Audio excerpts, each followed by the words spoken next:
Patient আপনার কি হয়? সে আমার হাজবেন্ড। আর ফিমেল পেশেন্ট আপনার কি হয়? ওয়াইফ। তোমার কাজ সংসার করা, সংসারের মধ্যেই থাকো। ডিটেকটিভ বলতে আইছো না। আর মান, তুমি যতটুকু স্মার্ট আছো ততটুকুই থাকো।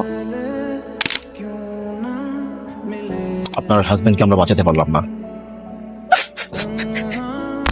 যার কথা শুনতে চাচ্ছ সে মারা গেছে।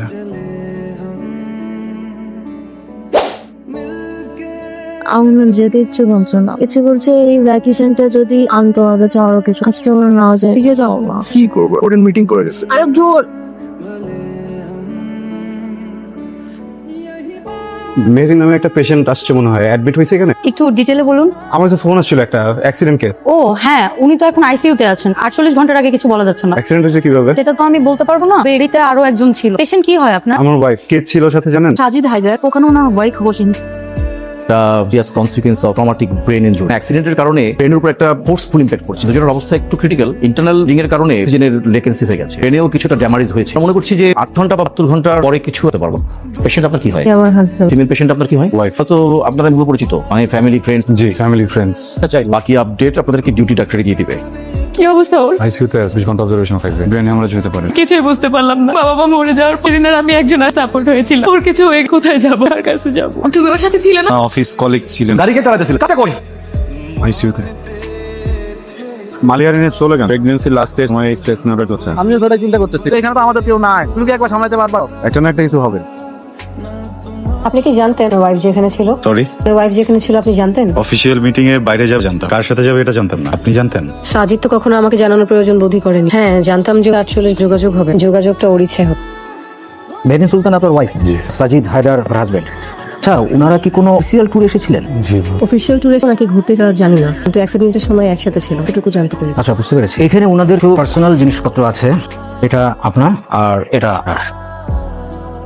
Excuse me, sorry. কি খাবেন একটু বললে? খাবো না। সারাদিন তো মনে হয় কিছু খাননি। হালকা পাতলা কিছু খেলে ভালো লাগবে। ভালো লাগার মতো কোনো কিছু ইট হয়নি। আপনি কিছু মনে রাখো, এত পারফিউমটা একটু দেখতে পারি?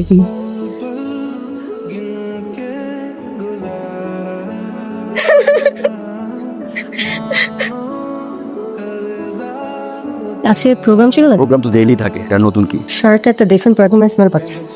সিগারেটের গন্ধ থাকতে, থামের গন্ধ থাকতে পারে। দিলে 100 মানুষের সাথে দেখা করতে, তাদের সাথে উঠা বসা করতে বিভিন্ন ধরনের গন্ধই পারে। কোয়ার্ডের সদস্য সন্তোষ মিনার বাই করতেছো। আমার কাজ সংসার কর, সংসারের মধ্যেই থাকো।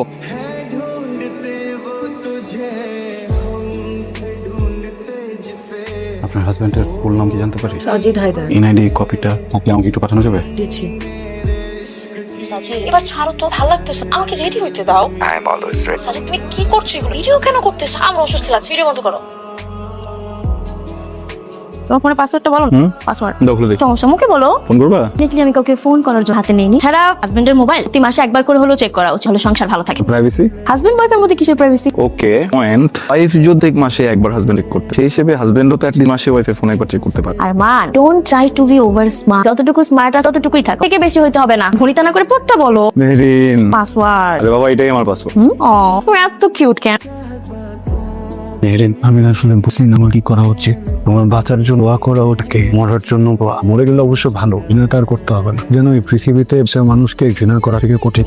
এই একটা অবস্থায় ফেলছে আমার, ভালোবাসতে পারতেছি না, ঘৃণা করতে পারতেছি। আমি কি করিনি তোমার জন্য? মেহেরিন, আমি কি তোমাকে কম ভালোবাসি? কখনো তোমাকে কম সম্মান করছি? কখনো তোমাকে চিট করছি? কিন্তু তোমাকে সবসময় অনেক ভালোবাসি। যে তোমাকে ছুঁয়ে বলতেছি, আমি তোমাকে সবসময় অনেক ভালোবাসি, অনেক ভালোবাসছি। কখনো চিন্তাও করে পরিস্থিতির সম্মুখীন হব। কেউ তো এরকম পরিস্থিতি নিয়ে চিন্তা করে না, বেশি শিকার হতে হয়েছে। আমাদের অবস্থাটা একবার দেখেন। গোপন কথাটা গোপন করতে পারতেছি না, আবার মন খুলেও কিছু বলতে পারছি, কারোর সাথে শেয়ার করতে পারতেছি। আমি কিন্তু ব্যাপারটা অন্যভাবে দেখি। কিরকম? মাত্র আপনার সাথে আমি আমার মনের কথা শেয়ার করতে পারতেছি। অসুস্থ হয়ে শুয়ে আছে, তার বাবা মাকে এখনো জানতে পারিনি। কি বলবো এখনো ওইটাই ঠিক করতে পারিনি। আমরা শুরু করলাম, আত্মীয় স্বজন আসা শুরু করলাম, 1000টা প্রশ্ন করবে। আমি তো আপনার মতো মিথ্যা কথা বানাই বলতে পারি। সারা জীবন সত্য বলে গেলাম, অন্য একজনের সত্য ঢাকার জন্য মিথ্যা। কখনো ভাবিই না এমন দিন আসবে। আচ্ছা, আপনি বলেন তো, আমি মুখ ফুটে আসলে তাহলে কি বলবো? আমার ওয়াইফ বলার মতো কি করবে যেটা বলবো? হ্যাঁ, বলেন তো একটা কথা। 11 জুন আপনার ওয়াইফ কি অফিসিয়ালে বাইরে গিয়েছিল? না, ইনফ্যাক্ট আমিই ছিলাম না, বাড়ি গেছিলাম 3 দিনের জন্য। আমার শরীর অনেক খারাপ ছিল তো, 10, 11, 12 এই 3 দিন ও বাসায় ছিল। বাসায় রেখে থাকেন? বাসায় আমি থাকি, ওয়াইফ থাকে। ওর তো মা বাবা নাই, মা বাবা বাড়িতেই থাকেন। মেয়ের আছে, ও সকালে আসে, আপুর আগে চলে যায়। কি আসতেছেন কেন? তাহলে 2 দিন হতো কাজে আপনার বাসায় এসে। একদিন খুব রাতে সেরে আরেকদিন বলবেন। সামিয়া প্লিজ, আমার মুড নাই। তোমার তো কখনোই মুখ থাকে না।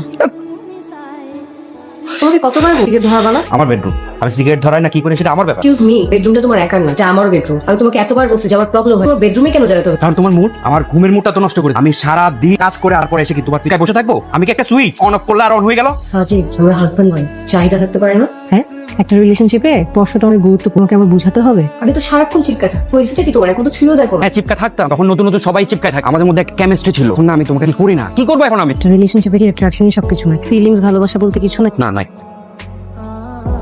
সবগুলো রিপোর্ট চলে এসেছে। আমার যেটা মনে হয় ওদের সাথে আলাদাভাবে শেয়ার করলে ভালো হয়, তাই না? সব ওনার সামনেই বলতে পারেন, সব জানেন। কি জানে? ইনভেস্টিগেশনে যা যা বের করেছেন এসব। তাহলে তো আপনারা বুঝতেই পারছেন। যাই হোক, ভালোই হলো। আমি আরো পজিটিভ ফিল করছিলাম, আপনারা বিষয়টা সহজভাবে নিয়েছেন। দেখেন, আমরা আসলে কোনো বিষয়কে সহজ করে দেখিনি, কিন্তু আমাদের আর কি করার আছে? এই জন্য যেই সিচুয়েশন আসতেছে নিয়ে চলতেছে। কি করবো বলেন? যদিও এটা একটা অ্যাক্সিডেন্ট কেস, তারপর তদন্তের স্বার্থে এগুলো বের করতে হয়েছে। আপনার স্ত্রী মেহরিন সুলতানা আর আপনার হাজবেন্ড সাজিদ হায়দার, ওনারা দুজন 2 তারিখে এখানে আসেন। তারপর হোটেল গ্র্যান্ড টাউনের 213 নম্বর রুমে একই সাথে অ্যাজ এ কাপল। হোটেল কর্তৃপক্ষের স্টেটমেন্ট, আইডি আর বাকি সব মিলে আমরা কনফার্ম করি। এরপর তারা এখানে 2 দিন থাকেন। 4 তারিখ ভোরবেলা সম্ভবত সাজিদ সাহেবের গুরুত্বপূর্ণ অফিসিয়াল কাজ। এরপর বাকি বিষয়গুলো রয়েছে।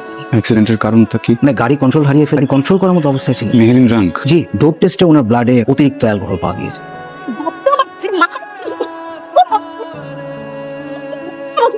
টকিং টু ইউ কথা বলো।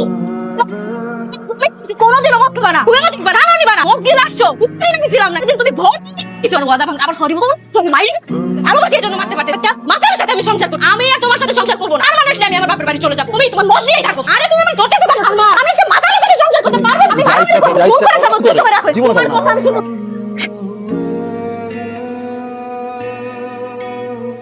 কি ব্যাপার এত রাতে? সরি, ডিস্টার্ব করলাম। ঘুমাচ্ছিলেন? না না, আমি ভাবলাম কোনো ঝামেলা আছে নাকি। ঝামেলার কি হবে? তো হয়ে গেছে। আসলে ঘুম আসতেছে না। কফি খাবেন? ফিফিলে তো আরো ঘুম আসবে না। ঘুম তো এমনিতেও আসবে না, কফিটা খেলে অ্যাটলিস্ট মাথা ব্যথাটা একটু কম। আপনারও মাথা ব্যথা? জানেন, আমি বাবা মার সাথে সম্পর্ক করে সাজিদের কাছে শুনলাম। বাবা আমাকে সাজিদের সাথে বিয়ে দিতে চান। আমি জিদ করেছি। ইনফ্যাক্ট বিয়ে ভেঙে জিদ করে চলেছে। একদিনের নোটিস ওকে বিয়ে করেছি। ওরা পাগল ছিল আমার জন্য। ইট ওয়াজ ক্রেজি ফর লাভার, যেটাকে বলে। অনেক ভালোবাসতো আমাকে। ভালোবাসাটা আসলে অতিরিক্ত ভালো না, পরে কষ্টটা অতিরিক্ত হয়, যেমনটা এখন আপনার হচ্ছে।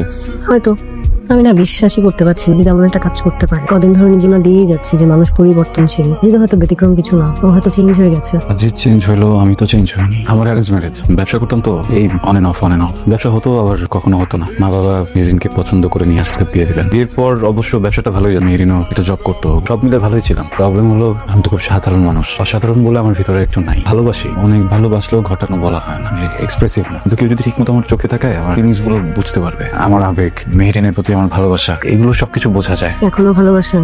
ভালোবাসা তো আসলে গাছের মতন, এতদিন সবুজ ছিল, ফুল ফুটতো, সবকিছু সুন্দর ছিল। এরপরে ঋতুর সাথে আস্তে আস্তে সব পরিবর্তন। হয়তো বা পাতা ঝরে গেছে, ফুল ফোটে না, গাছটা আগের মতো সুন্দর না থাকলেও রয়ে গেছে। একদিন হয়তো ওই গাছটা আর থাকবে না। ভালোবাসার সাথে সাথে নিজেরও বিলীন হয়ে যাবে। এক মিনিট। জি। আমি ভুলে ক্যাশ ফেলে গেছে। মেডিসিন কেনার মতো আমি ওকে দিয়ে দিচ্ছি।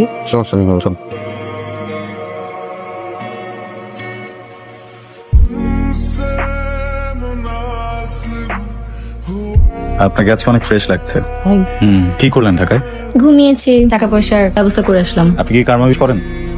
কর্মফল ওরা দুজন ওদের কর্মের শাস্তি ভোগ করছে। এখন বাঁচবে কি বাঁচবে না জানি না, তো বেঁচে থেকেও বা কি করবে? আপনার ওয়াইফ মারা গেলে আপনি খুশি হবেন? এটা কি সম্ভব? আমি তোর খারাপ চাইতে পারি, কিন্তু এটাও সত্য, ওর প্রতি এখন আর কোনো অ্যাট্রাকশন কাজ করে না। আমার প্রতি করে? আমি একটা সিদ্ধান্ত নিয়েছি। সাজিদের অপরাধ শোধ না পর্যন্ত আমি শান্তি পাচ্ছি না। কিভাবে নিবেন রিভেঞ্জ?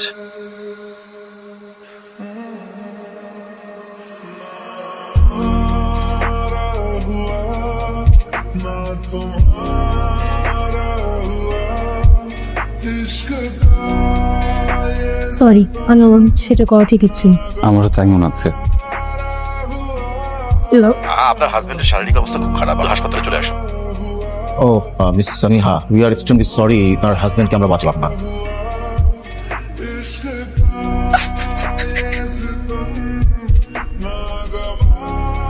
হ্যালো ভাই, লাশের গাড়ির কথা কি আপনি বলছিলেন? হ্যাঁ। লাশ কি হয় আপনার? এক্সকিউজ মি, আপনার ওয়াইফের সেন্স ফিরেছে, চাইলে দেখা করতে পারেন। কিছু বলতে চাও? যার কথা শুনতে চাচ্ছ সে মারা গেছে, কান্না পাচ্ছে। সমস্যা নেই। মেহরিন সেদিন খুব চাচ্ছিল যেন তাকে যেতে না দিই, কিন্তু ধরে রাখার ভালোবাসা আর অবশিষ্ট ছিল না।